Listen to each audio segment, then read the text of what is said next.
So I don't think that's anything to worry about. I think that's Tasmania, yes. You will both face elections next year. I might impolitely suggest they're not elections in which you are the favoured candidates.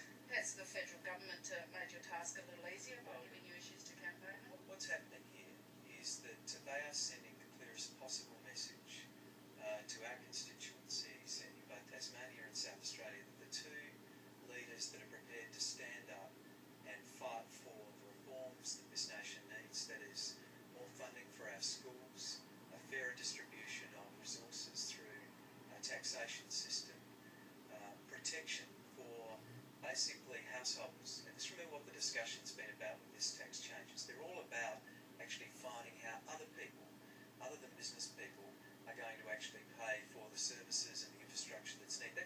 That's at the heart of what was put to us today. We should privatise our assets so that householders pay for the infrastructure needs of the nation, not business people. So there are two states and two leaders that are going to stand up for our citizens, and I think that will exercise the minds of the people of Tasmania and South Australia in the lead up.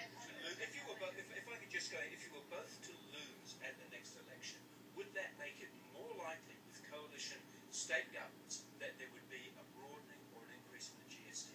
Well, I would certainly say that is an absolute real threat. What was very clear today was that there was a political division in the room, that the Liberal states want to see change around the GST, the Labor states do not.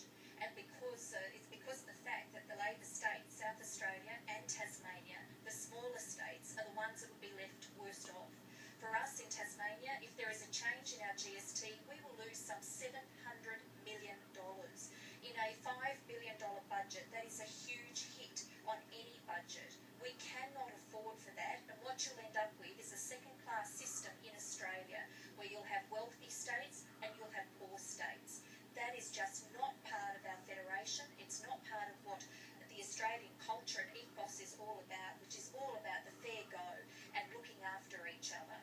But it was very clear that it was absolutely the Labor states that will prevent that sort of reform.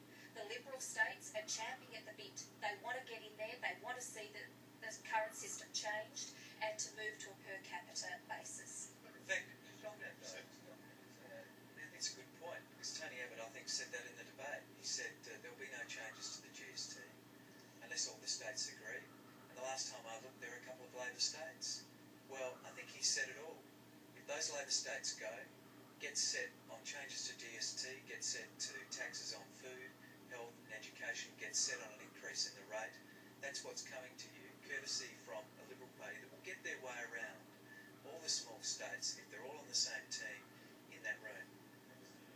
Several times this morning, Mr Abbott said his promise on education funding before the election was that he would maintain the quantum, that was his word, the quantum of funding.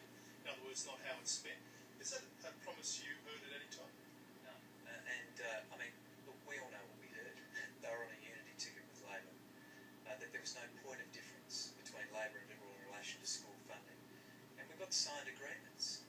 I mean, since when did sovereign governments tear up agreements with other governments? That's what's being put to us here. They want to spread the same amount of money over a larger group of people, and what that means at the level of the school is less teachers, less school services officers, less programs that allow people